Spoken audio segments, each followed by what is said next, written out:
Hey, I'm Moses, one of the co-founders for Pixelmob, and this is... I'm Matty, also one of the co-founders of Pixelmob. Pixelmob is a platform in the real estate media space, provide a lot of post-production resources, and we're launching Prop Media Podcast and a Prop Media Directory to help photographers be discovered by real estate professionals all around the world. Well, here we are, the very first episode of our official Prop Media Podcast. Prop Media, huh? Prop Media, yes.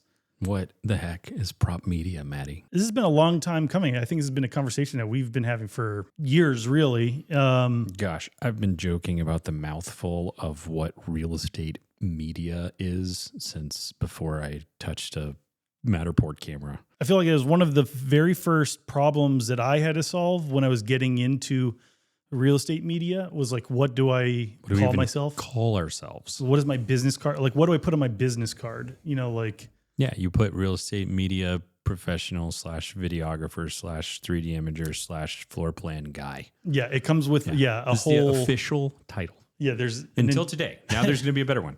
Yeah, we hope so. I hope this is something that I hope that people will see this and resonate with it as a concept that resonates with what they do. Like there's parts of it on the media side that has always been kind of unclear. The other side that I've always felt was unclear is the real estate side. Like, because real estate does encompass, I think, a lot of the things that our business chooses to do on a daily basis. But there's an industry beyond just what we call real estate media. Yeah, it's bigger than just real estate sales, even though that's the bread and butter of many prop media businesses. It's not everything. It's not Airbnbs. It's not boutique hotels. It's not insurance photos. It's not all the different ways you can use a camera to make money, making visuals of properties. Yeah, I mean, one of the early jobs that we had with North 7th, our media company, was working with a compliance company. Yeah. We traveled, we traveled around the upstate, at least upstate of South Carolina, shooting like Adidas's. I did one of the Verizon ones. I traveled into like the middle of freaking nowhere, backcountry, North Carolina, and there was nothing for miles. And then there was this like off-brand Verizon store that I'm sure when they got my data were like, this place is not compliant in like 97 ways. Yeah. Yeah. Yeah, exactly. Yeah. Is it because there's a plug that's crooked on the wall, or is it because the picture's crooked? It was the upside down Verizon logo that did it for me. I don't know. Yeah, that would do it. Yeah.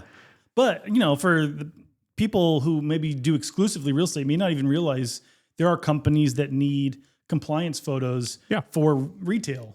Taking pictures of signage and end caps and lighting fixtures and things like that. And there's a lot of expansiveness beyond just I'm going to show up at a house because a realtor asked me to and doesn't want to go back out to the house and take 25 photos.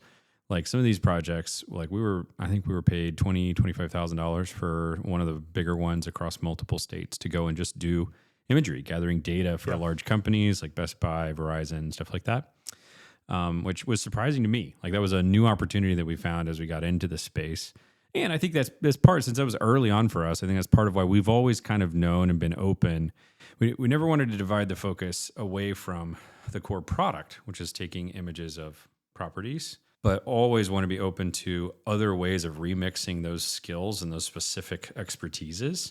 And I think the more people can see that and we can make the prop media professionals available in different ways to other types of industries that need that kind of data and property, the more opportunity it creates for lots of people who may have never even thought of shooting for a larger company like that. Yeah, absolutely. There's also, I wanted to call out like the audience here for prop media. We are heavily geared towards the people who make this stuff. Yeah. I want to kind of talk about for a second the people that use media. Like we want this conversation to start to be more expansive and really be thinking about the use case of prop media. So there's the actual tangible media. Who uses prop media? Like off of the top of your head, who are some of the people? Uses prop media? Well, I mean, there's lots of niche uses, but I think we've already mentioned some of the unique things that North 7th has done in the past. I think North 7th's main user has always been realtors, like most most prop media professionals around the country. But we also have a sizable number of Airbnb shoots, other kinds of short-term rentals, Property managers that represent those. property management. We've even explored, like, that's a different use case. Can we license those for longer and different things? There's just so many different ways it can be used that I really want the industry to start thinking collectively about these different spaces and how the skills we have can be used more expansively than a real estate agent buys my stuff. There's so many other things that can be done. Yeah. I mean, you might be an insurance company. You might be a real estate investor. Well, let's talk about that for a second. So a lot of the weirdness that we were able to do at the beginning was our insanity to be willing to take a job that covered like 13 states and be like, oh yeah, we can source that, which was fun. And we drove some weird places in order to finally deliver some of those things. But the expansive footprint that's required by national or regional companies to get photography done means that currently the only people who really get access to those are either crazy people like us, who are willing to bite off something bigger than they can chew and figure out how to chew it on the way down, or large companies like your VHTs, may they rest in peace, I guess, and stuff like that, that can have that regional or national footprint. And those opportunities really haven't been available to the rank and file photographer yet. And I'd love to see that change with new platforms that can connect with larger footprints and crowdsource deals like that from skilled photographers all over the country. Yeah, I think the conversations are going to be really interesting over the course of the next few months when we start expanding, talking through really these use cases that are a little bit less obvious in what prop media is in an expansive thought. So let's talk about what prop media is to us. So as of today, we are announcing the prop media directory on propmedia.com. So this is a completely new service. It is a directory. We were inspired a lot by companies like Yelp that helps these people that are looking for professional media to be created for their properties to find amazing local talent to go create those images. The directory is a big part of what we're doing. And then obviously today we're announcing what we're doing right now, this podcast. Yeah. We just decided to launch everything on one day this year. Yeah. So this podcast, but also like Pixelmob itself has new features rolling out. And like we believe prop media deserves a name and a brand of its own because of its uniqueness in the space.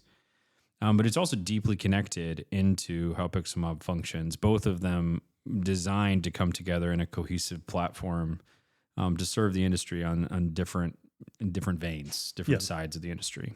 Okay, so we're launching this prop media platform, and what is this supposed to do for people?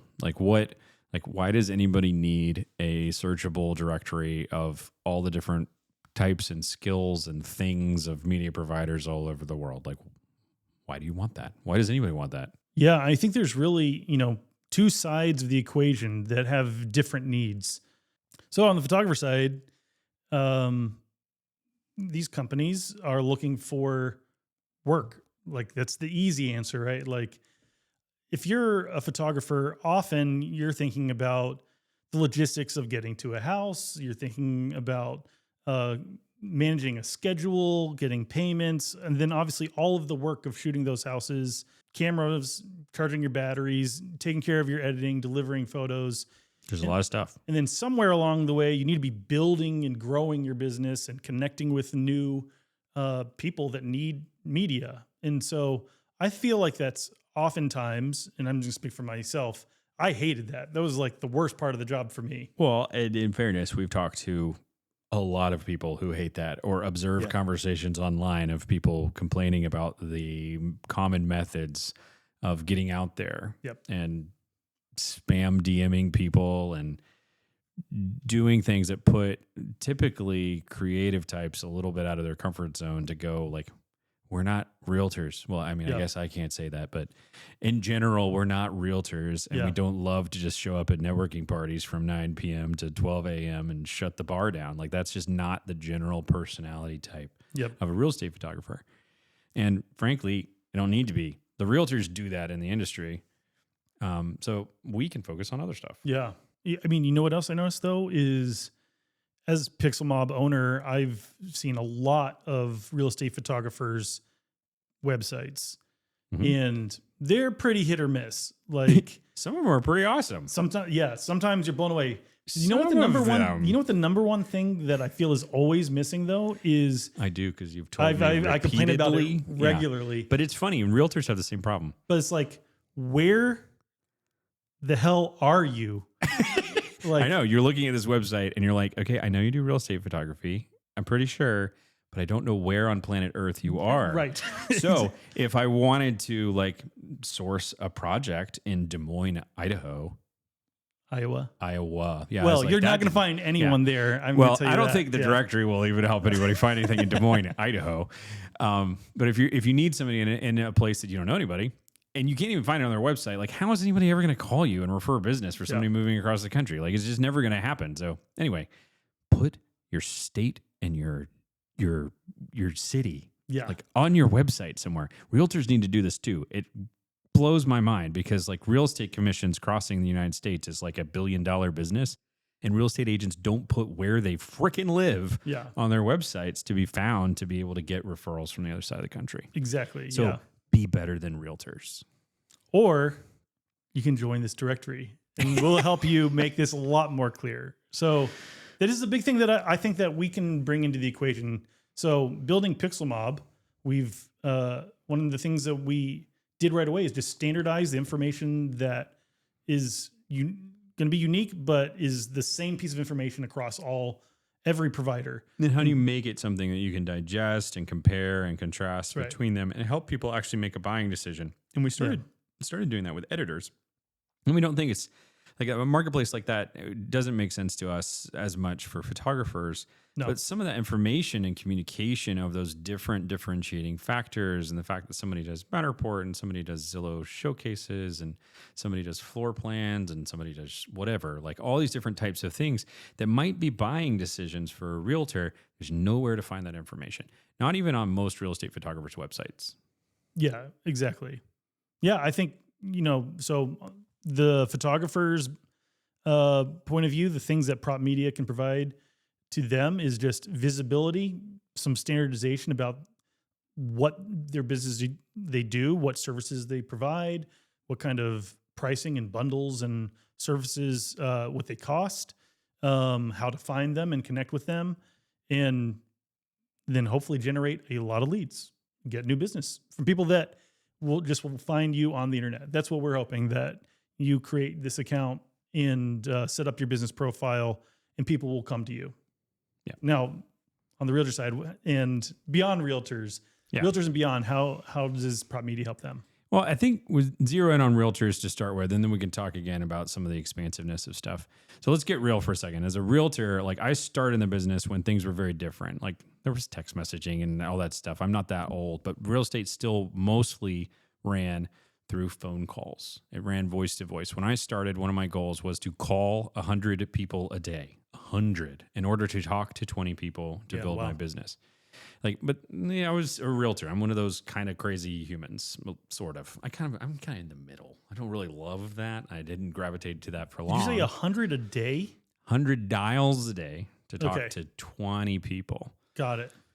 And I think I actually averaged like talking to 16 or 17 people by like setting those benchmarks. So like I'm that breed of like I can do that if I want to, but I don't even want to do that. Like that's a slog. And like all the stats that were coming out in the next 3 or 4 years, there was a big shift that started moving toward people want to see the information online. They want to verify who you are. They want to see ratings and reviews online. They very quickly started moving toward, I don't want to talk to anyone in customer service. I think it's like 70, 80% of people would prefer to chat with like an intercom bot rather than talk to a human. They don't want to talk to a human. They want to get the information in a way they can digest silently on their phone. And just to get really real, if you're a realtor, sometimes you have zero time in your day. You're booked from 8. Well, if you're a productive real estate agent, you're booked from 8 a.m. to 6 p.m. and you're fighting to get home. And my joke early on with you was the only time a realtor has to set an appointment for photography is when When Toilet when did they time. do it? Toilet time. That's right. So one of the goals for North 7th was it was easy enough to order that you could do it online in like 2 minutes. That almost became the name of our company. Yeah, toilet time. Yeah. That was going to be a really good brand, but Yeah. Maddie wouldn't go for it. I did veto So, that one. Yeah. Yeah, we went with North 7th. It's like somewhere he lived in New York or something. And tell me that toilet time wouldn't have been a way better brand. I mean, you know it would be. Okay, but anyway, so toilet time was kind of a fun marker of like, how does this have to work? How does this user interface have to be where people can get the information they need and actually book in a way that actually fits the insanity of how their schedule goes? And I think the directory is guided by a similar idea that if a realtor needs a new photographer, the most common reason they're going to need a new photographer, at least I personally needed a new photographer somewhat regularly. I had photographers that I loved. I had two. I worked in a large real estate team. We did hundreds of listings a year, and we had two main photographers.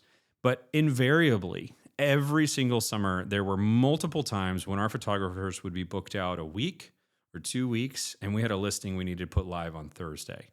And so invariably, I'll be asking staff of like, okay, I need you to find 5 more photographers and call them and see if they have this availability. And it would take hours of staff time to process. And I was lucky to have a leveraged team in that space where I could do that. But if I was a single realtor just running dawn to dusk, it would just be like, crap, I don't know. Maybe I'll try to strategically mute and get these phone calls done to get the information that I need. It's just a pain. So instead, creating a space where you can actually go, scroll, look, see, and eventually be able to see availability and stuff like that, where you can make educated decisions on the provider you need, whether you need a new full-time, long-term partnership, or you just need somebody who can shoot on Thursday at 2 p.m. Like we want to solve both of those use cases where you can make good relationship decisions, because functionally that's what a realtor needs. They need a good partner, and they need to be able to find and vet that good partner quickly and easily when they have to get a listing live in 48 hours. Yeah. So fundamentally, that's a guiding principle is realtors need time-pressured solutions sometimes. And we want to provide a source where they can go to find all of y'all and eventually find availability and space that they can meet their solution and be introduced to a new great photographer. Well, and prop media is changing, right? The media itself is changing. Yeah. The things that I may want as a realtor, I want to know what's new. I want to know how I can differentiate myself.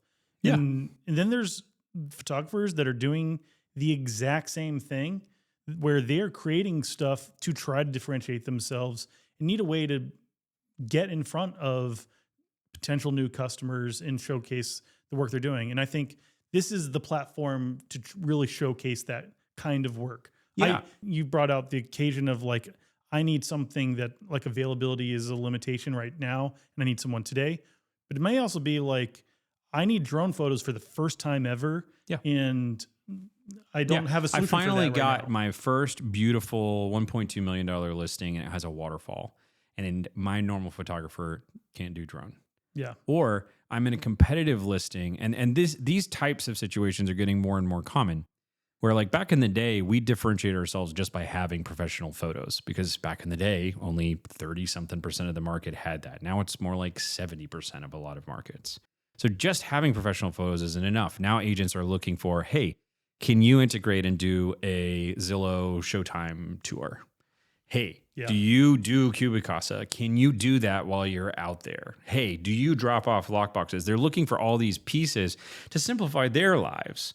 But where do they look for that information without calling 86 people and finding the one who does the 3 things they want to utilize? Yeah.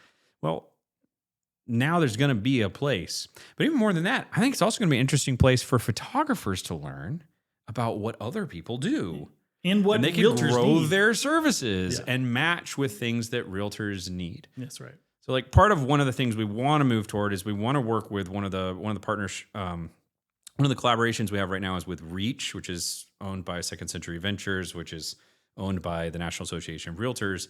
And we want to work with them to engage with how do we help photographers push their media directly into MLS systems to just cut out one more piece of thing that a realtor has to think about and give another differentiation mechanism to photographers who are looking how to stand out.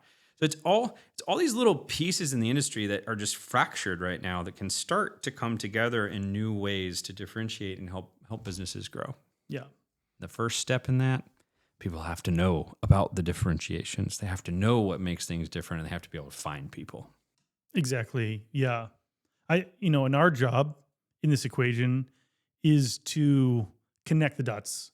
This has not been so dissimilar from the work we've done with Pixel Mob. What are the things that photographers need? Let's get that front loaded onto cards, turnaround times, capacity, average turnaround times. I want to see galleries of their work. Yeah, and I think soon they're going to want to see differentiation in style. They're going to want to see it's always changing. Like there's always shifts and pulls in style, design. Like there were way more Matterports in 2020. Now there's more and more video. Like it's going to be ebbs and flows of what people want, and there should be a place so you can kind of keep track of that. Yeah. Yeah, I think you pulled on some of these threads and kind of hinted here, but like we are trying to explicitly find the things that are difficult to gather. You mentioned lockboxes or Zillow showing time or specific MLSs or associations. Your Part 107 license. If you're a realtor, how do you know that they're licensed to fly drones and things like that? Are they licensed, bonded, insured, or are you a giant $1 million liability and you don't even know it? Like, that's difficult to know unless you're actually asking for like an insurance credential. But anyway, we want to be a place where you can at least showcase and market that kind of thing. All right, let's back up for a second. So we talked for a second about the National Association of Realtors. And I think it's probably something worth talking about for a second of like why we're pursuing that particular partnership. Because I mean, just to call it out, the elephant in the room, so to speak, would be, I don't think a lot of photographers necessarily want their technology companies talking to realtors. In fact, we know of some technology companies that have kind of gotten a little bit of flack for doing an inroad around the photographer or something like that.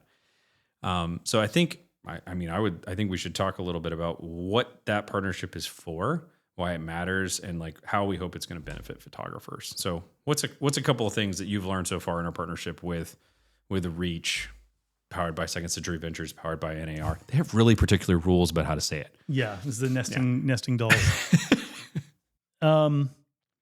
So this opportunity kind of came up at the beginning of this year, and the big part of the equation for us is we've been so photographer focused. We've started a business. This whole Pixel Mob journey started with us having a media company. We think like media companies. We still own a media company. And then we're continuing to advocate for those companies. So as the conversation kind of came up, really our entire mentality has been, how can we actually advocate? This is like a position that is with the biggest group of real estate agents in the world. How do we use an opportunity like this to advocate for the photographer's place? And that's a big thing to unpack, and we'll continue to do that over many conversations. Photographers need good alliances with realtors. They need paths and ways to play well. Yeah. With realtors. At the end of the day, we are all trying to solve, how do we sell houses quickly and for the most amount of money and all these things. It's getting these houses visibility. I often felt very disconnected from that end problem when I was actively shooting. What I think many photographers do is then they get lost in a particular thing and they get lost in the production of the media, but they forget how it connects into this broader ecosystem of real estate sales and real estate property management and all of these different functions, where functionally as photographers, we're business to business sales that empower a realtor's business to sell homes for a consumer. And if you lose track of that end product that we're all collaboratively creating, sometimes it makes for very poor business decisions, and it stymies the ability to like find the opportunities in a fast changing market to capitalize on. Yeah. We think good communication and collaboration across that entire channel of what the consumer needs is where the industry has to go. It has to collaborate together, or frankly, it's going to be taken advantage of by these big tech giants that only want their particular thing to function in the industry. And I think that's the absolute worst thing that could happen in the industry is, we won't name names, but any of these big real estate firms and portals that are creating spaces that are trying to completely monopolize a space and deny choice and deny consumer ability to make changes, that's not great for the consumer, and it's really not good for photographers. So we want to explore spaces to be able to create a platform that allows more collaboration and more integration across lots of different tools. And I think Pixelmob is really well positioned to be able to do that. Yeah. Yeah. The thing is that all these businesses that do what we're calling prop media today, like they're very different. There might be like there's a lot of similarities, right? But like people are all coming at this from a little bit of a different background. They're making decisions on pricing and how they work with real estate agent counterparts a little bit differently. And I think those uniquenesses don't need to go away. I think that's what keeps the world going around. And but what's happening underneath the hood is that all of these companies they're generating millions of photos a month. And then what's happening with these photos? Like, where are they going? Who's using them? There's this second life that's happening with your photos. What's happening to them? And, I think I've heard this voiced regularly, even at PMRE last year. This came up as a very kind of heavy conversation in the middle of a panel. Oh, yeah. There was a pretty pointed questions to Matterport and Gubicasa about what are you doing with our data? Yeah. And how do I benefit? It's my photo. I own it. And we won't comment on the audience's reaction to those answers, but they might have been not believing what was said. Sure. Yeah. Yeah. We'll keep it PG. Yeah. It's an intense thing. And some people that might be on their radar, some it's not on your radar at all. Yeah. But we see it like Pixelmob. We've got aggregate. We're starting to see big things across the world, photos being created. What happens to those? And that's part of the conversation. I think that's happening with Reach, and where we think that we can be an advocate to create opportunities for the afterlife of a photo on behalf of photographers and the realtors, the entire pipeline, that entire provenance of those photos and the homeowners, everyone. There's all these decisions that are being made, and there's a lot of assumptions being made along the way. Well, just to be really clear with anyone tuning in, like I'm sure there's somebody out there who's still on pins and needles of why on earth are we interacting with the National Association of Realtors and Reach. But like our core user is a photographer, just period, hands down. We serve photographers. If you've ever used Pixelmob, it is designed around a photographer's workflow. And frankly, it confuses most realtors who have ever tried it. So it is designed around production utility for photographers. And the conversations that we started having with Reach, and that I'm excited to continue with Reach, have been new ways to connect photographers and realtors in new types of products. So some of the directory's direction has come from conversations with an AR about what realtors actually need. We've had fascinating conversations with them about licensing and the future of licensing. We learned a lot in the last few weeks about massive licensing lawsuits now between CoStar and Zillow, and there have been several before that. Things that really need to be solved that's more than just a photographer's footprint. The photographers are not going to be able to solve it alone. But an alliance between realtors and photographers has a shot to create a space where there can be real good licensing, real good collaboration, real good integration with realtor systems that really can make the industry have the kind of rails it needs to be able to defend itself and to be able to be the kind of platform and space and ecosystem that everybody can thrive. And that's what we want to explore, and that's what we want to build. And I think the directory is a first stab at that, in creating some exposure mechanisms that have never really existed in the industry like they do in others. Like restaurants have always had Yelp. I guess they haven't always had Yelp, but like for a long time, there have been ways to differentiate and find. We want to bring that same kind of transparency and exposure and findability into our space as a first stab toward how do photographers and realtors work better together to make the frickin' industry better. Yeah. I'm very excited about the collaboration part of this, that we can start to educate on both sides. I think that's part of our partnership that is kind of the unique equation as how we are thinking about this. Your background is in real estate, mine is in media. Obviously, we've started a real estate media company. And Funny how that works. And here we are, my whole world has opened up tremendously as I've gotten into this industry, and my understanding of how real estate works is it was really nothing. And I think a lot of people coming into this, seeing an opportunity to make money, they don't really have a good sense of what the transaction's like. What do realtors need on a day to day? And they're thinking about, how do I provide the photos, and maybe not more than that. So the collaboration, the teaching like those educational portions, I'm really excited by all that new stuff for us. Yeah. And so are they. They're excited to work with us to create a space that better connects realtors and photographers. And we're delighted to be able to collaborate with Reach in that space. Let's pivot. Absolutely. We've been driving that one into the ground. Yeah. Here's a big one. AI in Pixel Mob. AI. What is that? Have you heard about it? It keeps coming up. Yeah, I keep hearing about this AI thing. Yeah. And, is that like Google ruined my searches where it like puts this paragraph at the beginning that's always full of nonsense? That's what you're talking about? That's it. Oh, okay. That's now on Pixel Mob. Let's talk about that. Yeah. Oh, that's what we're bringing to Pixel Mob. I didn't even know.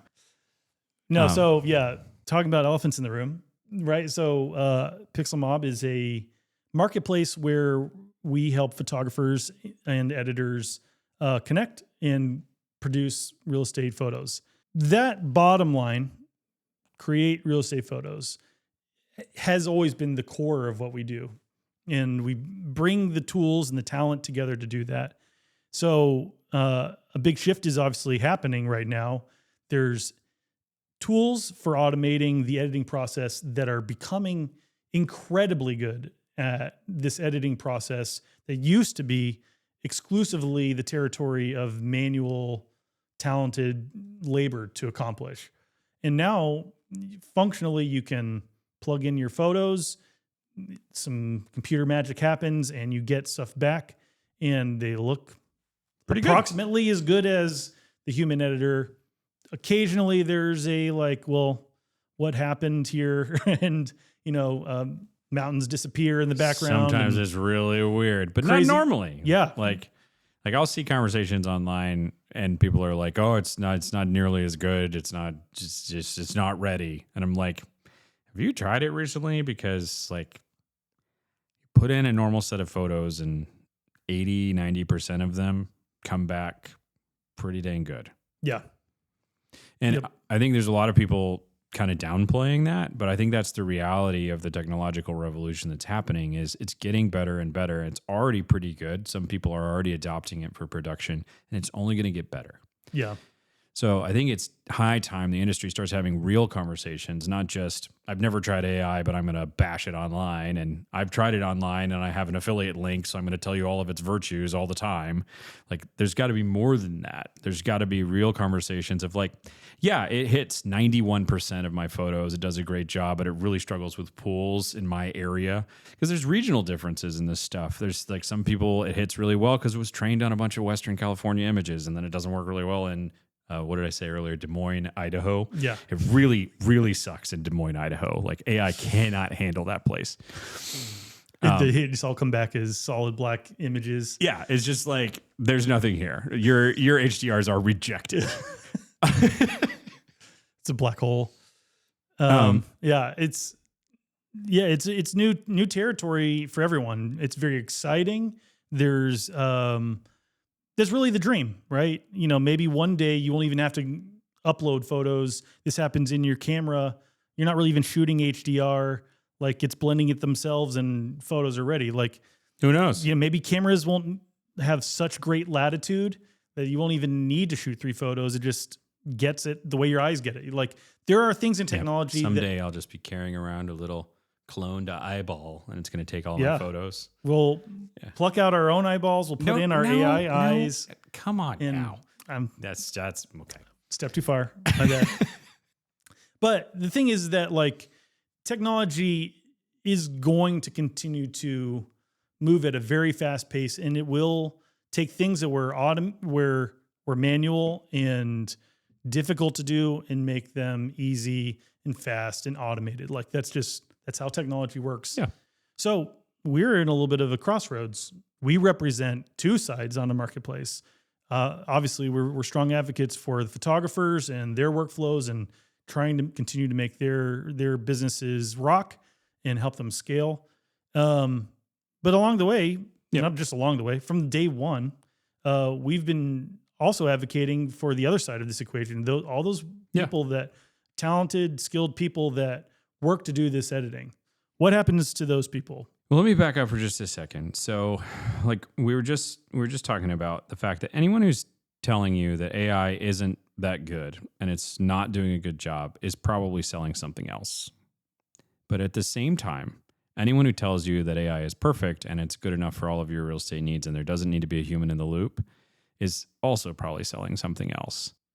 Because in reality, it does have problems and it does cause problems. And the interesting thing about that in our industry is if you had 35 photos that the realtor was expecting and it biffs 3 of them, I mean, that's pretty amazing if AI does 22 of them flawlessly and you're like, these are on point.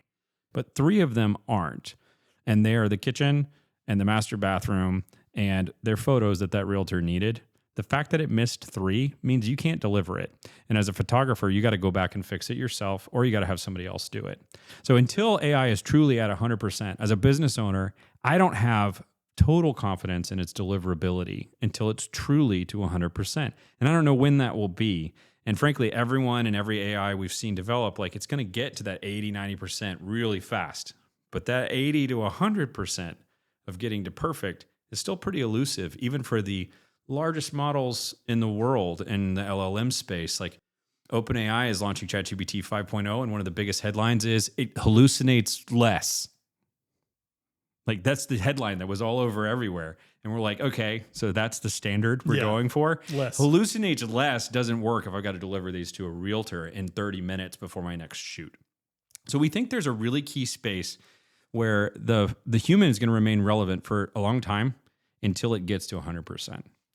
And so there are core things that humans can still do better than AI. There's core versatilities, communication, creativity, that for all of its wonders, AI is definitely homogenizing images at a new level. Like people, it's pattern recognition. That's what it's built off of. It's literally built off of that. Yeah. And it's taking the homogenization of HDR style, and then it's commoditizing that in its models to make it almost completely uniform.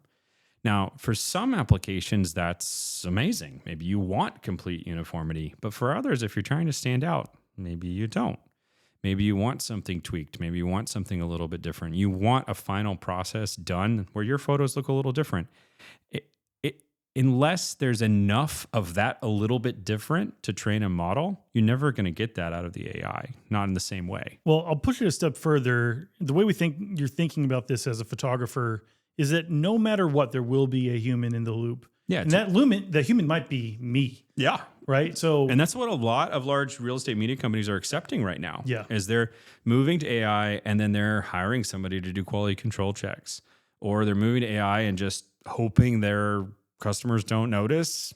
I fear for those companies, but like there's a need for that human, and it's either going to be you as the photographer, if you care at all about the quality of your product, or there has to be a solution where a human can take the fast edited, commoditized, all the easy images are done, and gets those last 3 images, gets those last 7 images, whatever it is, and gets them to complete. Yeah. So you maintain a good relationship with your client and you deliver quality product. What I think that actually ends up looking like in a day-to-day workflow, it may be that 100% of the photos come back as expected. And I think that's going to be... That can happen. I've sent in an AI order and I had no complaints about a single photo. Yeah.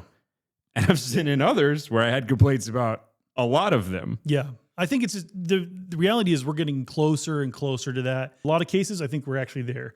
And I think within the next couple of years, for certain, there's going to be a very high confidence rate that this is going to get you to this benchmark every time with reliability. But then there's a step beyond where Like depending on what the product you're delivering, you may want to paint out reflections of or shadows of yourself in the floor, removing trash cans. There's a toothbrush on the counter. Like there's just stuff like that, aerial photos. You've got cars in the driveways and there's a big trash can at the end of the driveway or signs that have to be painted out. There's all kinds of stuff like that right now a lot of people are going through their own processes internally. Or some of the models have that built in where there's like kind of features to like delete you from the mirror and stuff like that, but then they only work so well and you're still the human in the loop. And usually still you have to prompt or like initiate that process. You got to go paint it out, go get it removed, which if you're a busy photographer, it's a real pain. I mean, a big part of what Pixelmob offers today is the ability to outsource the things that you don't have to do. Yes. And so you can go and scale the business and do the things that you uniquely can do that provides value to your business scaling. So Lencioni, like how do you operate in your unique zone of business and delegate all the other pieces?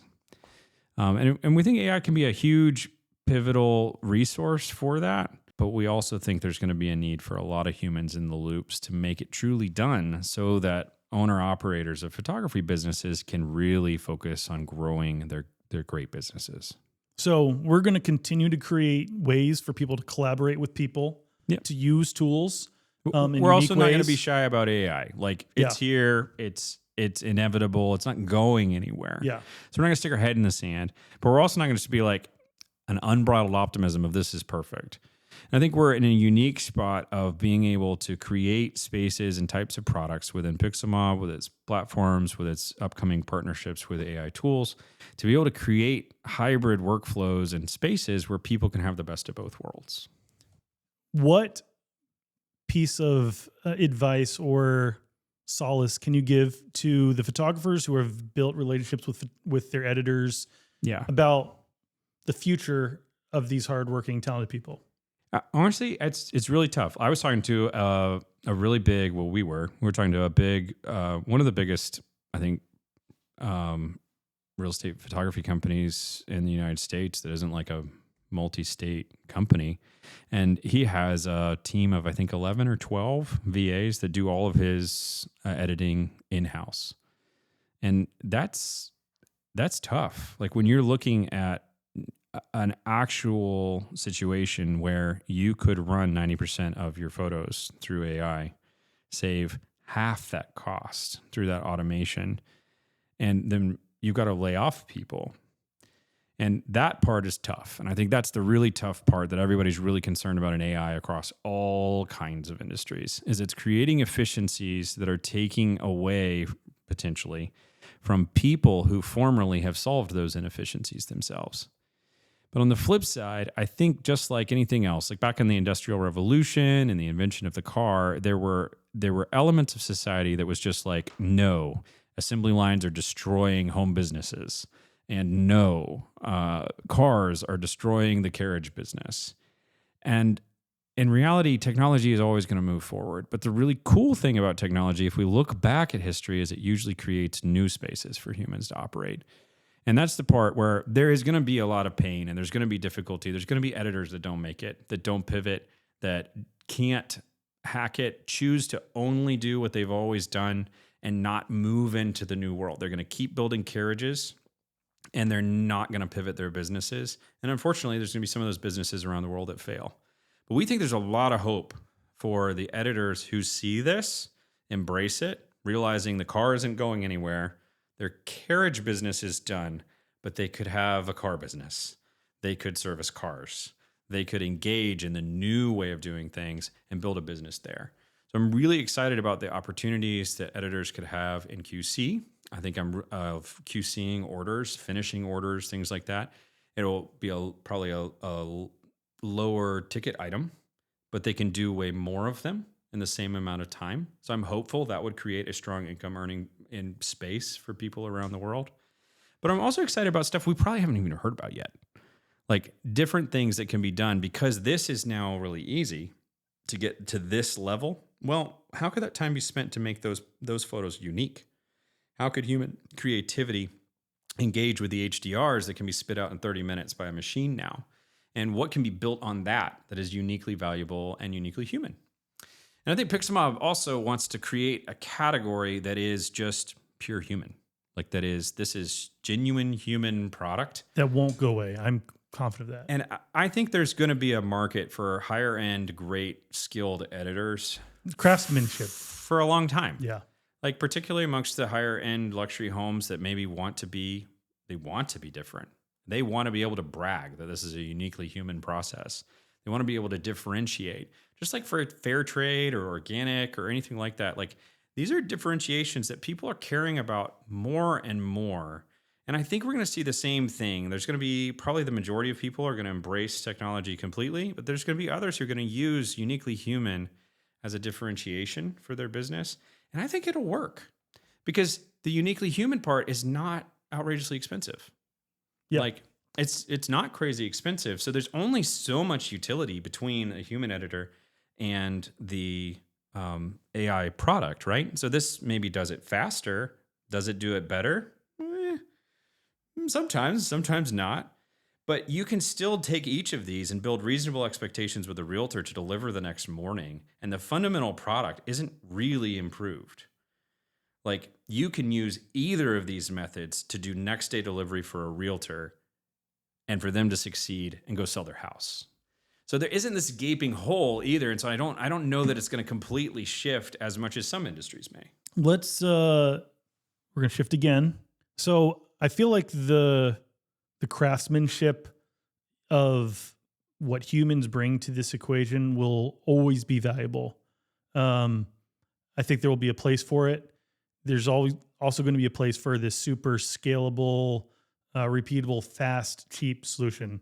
There's going to be a place for that. And just like with photographers' businesses, you see a mix of these. There's some photographers that are all about this super high quality magazine architectural photos. And then there's a whole nother line of business that's built around scale.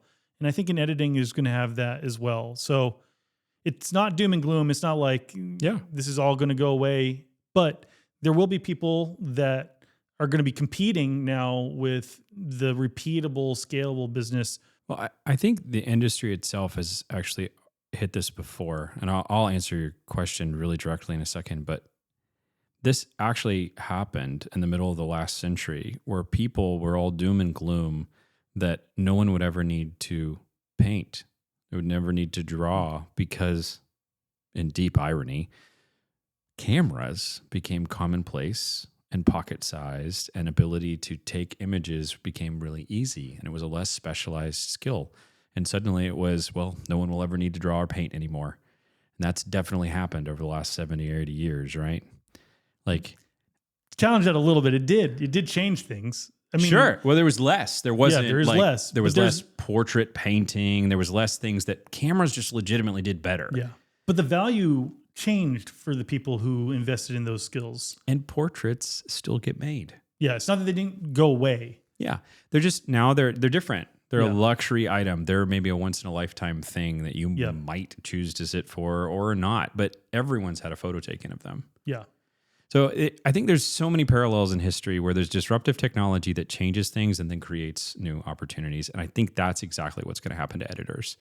The good business owners around the world are going to see the new opportunities and they're going to move toward them. And there will inevitably be a lot of businesses that go out of business because they don't. They cling to the past. They cling to what was. They wish that it was different. They complain about it on Reddit, but they don't move to where the puck is going. But I think there's a really bright hope for a lot of editors who are smart and they skate to where the puck is going. So there's so many ways that they can still differentiate. They can push into the uniquely human component. They can move into video.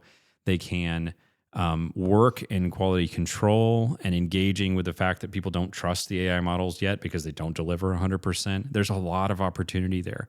There's lots of opportunity in the space that AI doesn't operate in for relationship, for skill, for craftsmanship, for still being a portrait painter, even though cameras have existed for 150 years. Like, I'm not here to tell every editor on the planet how to engage their business model. It's just look for the things that are still uniquely special, that uniquely add value, and build your business around those pieces, those editors will survive. And Pixelmob will work to create a space that you can find those editors, that you can engage with those editors with new products and new ways of doing hybrid work and all kinds of things that we'll work on over the next year. Our mission as Pixelmob is to find those opportunities, define them, create a space for those to happen, for people to continue to collaborate, and whatever the needs are. I think the things that are going to change on Pixelmob over the next 2 years are that we're going to create a lot more opportunities for the random and the custom. We've built a business around standardization, defining services, and the things that we need humans for are going to be built around the creativity and the unique differentiations that humans can provide over time. So I'm kind of looking forward to it. I mean, like, in a sense, like HDR is beautiful. It catches your eye. The light is lovely. Flambient is beautiful. it's okay. That's all right. Flambient? No, HDR. Okay, it's fine. I think it's cool. And It I sells think a house. it creates a beautiful image through a process that is now very commoditized and very commonplace. And I'm kind of excited to see what humans come up with to start differentiating, to start making things a little bit different, putting a little more spice into Zillow again, where it's not all exactly the same. I think that's a good world. Yeah. That's a good world where it's more fun and cooler to buy a house than it is last year. So here's a little bit about what you can expect to see with AI editing on Pixelmob. So starting today, you'll actually be able to see a completely new service, AI HDR. And within AI HDR, you'll be able to purchase per photo, just like you would with you have on Pixelmob. No throughout time. subscriptions, no like you have to pay $2,000 a month to get this. None of that stuff, just per image pricing that's clear and transparent. You can pick a model that you prefer and try different models. It's always been part of our ethos to try to create options and fair competition so that at the end of the day, customers can value what they value. Yeah, and choose what you want to choose. Like on Pixelmob today, you can find a 17-cent edit or a $7 edit, depending on what you want and what you value. And both sell products in Pixelmob at very different quality levels. And we think that's actually good for the market as a whole, that people have options. They're not all ramrodded into exactly the same mold. And we're hopeful Pixelmob can be a great platform where you can try and engage with different models. Maybe you like one for some projects and some for others. You want to create some variety. You use one model for this, you move another model for that. We want you to be able to have options. And if you like one of them, just use that one and be connected to all the tools within Pixelmob without having to choose. Yeah. So that's where we want to go, and we want the platform to grow toward, is being able to connect with all the different resources that are available in the real estate industry. So you got one easy platform to plug in all the tools you want to use to build your photography business. You'll be able to upload your photos, get them back within roughly an hour. And one of the big differences between human and AI is with AI, you pretty much get what you get. Whatever. Yeah. There's not a lot of revisions that are going to happen. The model's just going to do the same thing over again. Yeah. So setting some expectations there. We definitely are making plans for the next steps. What are the next things for if there are opportunities to resubmit or rerun a photo? That's on our radar. But then obviously the big opportunity that we see in front of us is the collaboration, the hybrid of AI plus human. And those are coming. We've got plans in motion. Those are going to be rolling out in the months to come. And I'm really excited about those. I think that combo together truly does create a better experience. It's not a trade-off anymore. You actually get the best of both worlds, where you know the product's done and you have confidence to get it delivered to your client. We've made a form for you to be able to give us your feedback, and that'll be here. If you're watching this on YouTube, you'll be able to see that. We're going to try to attach that in wherever you might be able to see this video, to get your feedback. We're very interested on whether you're an editor or a photographer or a realtor. What are the use cases that you're seeing where you want AI plus human? What does that look like? And we want to continue to build and make that the best experience. And real quick, like just a summary of what the membership idea, like what membership? This membership idea that we're rolling out. So we're launching a prop media membership, and it's going to create a space with some pieces that we think are valuable to bundle together. But frankly, we'd love opinions about that too. of how we can build a membership that really creates a space that supports your businesses. But the two key components of what we're going to launch is an annual membership. It'll be $249 a year, and it will get you access into a significantly discounted AI model system. And it will give you premier placement within the Prop Media directory, where you're even more likely to be found and more likely to engage with more business. And we hope both contribute to your bottom line as a business owner. One is going to save you an expense and create new ways of doing and delivering business. And the other is going to add value to your business and helping you find new clients. So we're stoked about both of those. What do you like best about our new membership model? We built this thing. So what I like about it is We're a maybe little bit biased, different. yeah. We designed this thing built after a Costco membership or Amazon Prime. We've been inspired heavily by that kind of model where they've taken this customer obsessed approach and they've tried to find a way economically for them to provide a committed group of people with a ton of benefit. Yeah. And so that has been our approach from day one. So I'm excited to be Santa Claus in a little bit. Like there's always the part of like, I want to keep loading this thing down with more benefit, more value. And we've got a ton of ideas. But here's kind of what's in this first version of our membership. So on day one, you're going to be able to get priority search placement on propmedia.com. That also includes kind of a custom domain, not like it's still a prop media thing, but you can change out your profile there. Propmedia.com/Moses. North 7th. Yeah. No one wants that. So, well, I want that. I already can took I that go one. ahead and you are such a jerk sometimes. So then we've also, this is the big one. If you are a prop media member, you get discounted AI editing. So you'll have when you go there, you'll see a fixed price. You're going to be able to get that roughly 20 cents cheaper than per photo than non-members. So that's a big one. Functionally for listings, like if you're going to shoot more than like 35, 36 houses in a year, that's going to pay for the whole thing itself. Plus for many, that's a week exposure. or a month of shooting. So we're hoping that's negligible to nothing with really obvious value to have a ton of versatility in how you do your editing all year long. We also are looking at ways for our members to be able to have exclusive beta access to new features.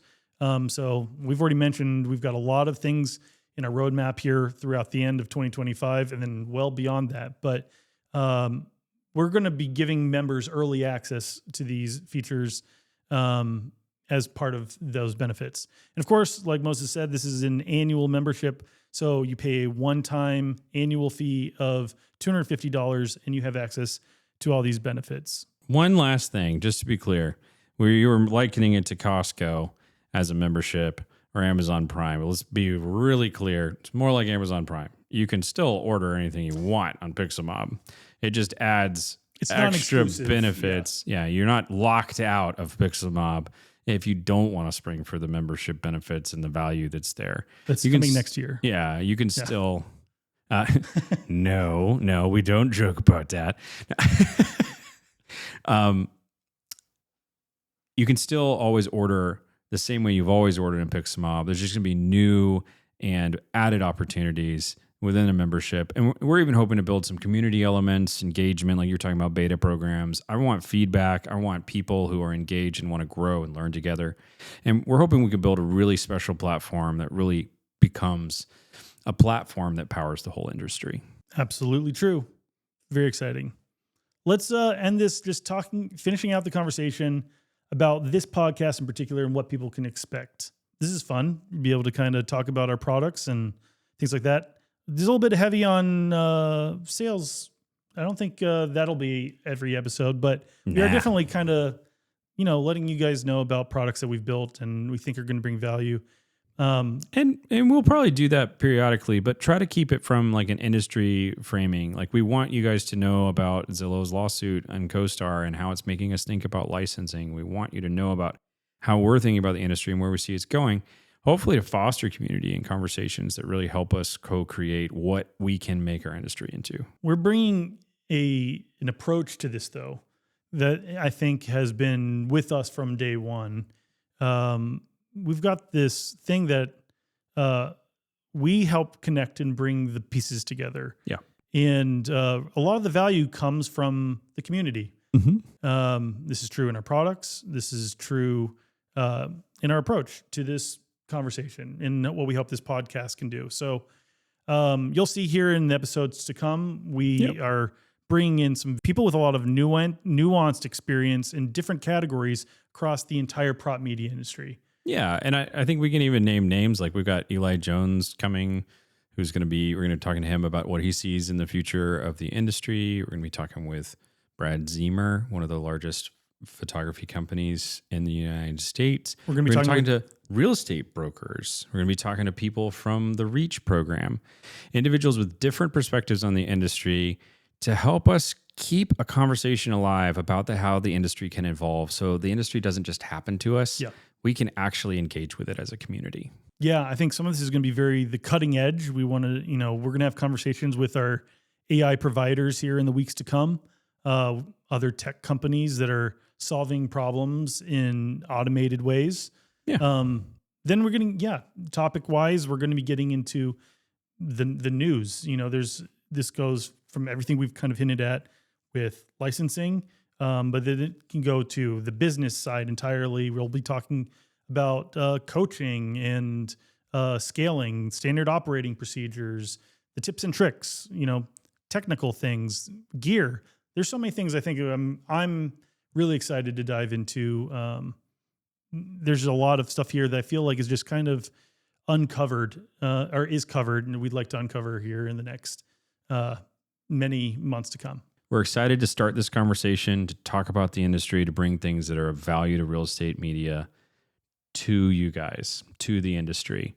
And we really would love your feedback. Leave a comment, send us a message. We want to know what you want to hear about, and we want to be able to deliver it from all sides of the industry so that you guys have all the information you want in the real estate prop media industry. Yeah, please share if you've got people to nominate that you would love to hear from. Put those in the comments. We're going to be watching. This is going to be a very interactive process. We build things iteratively, and this podcast is no exception. So I feel like this isn't an actual YouTube if we don't say something like you should subscribe and hit the bell or something. I don't think YouTube lets you post it if you don't say that. So do that. Thanks for listening to our first podcast episode. We hope you tune in for a lot more.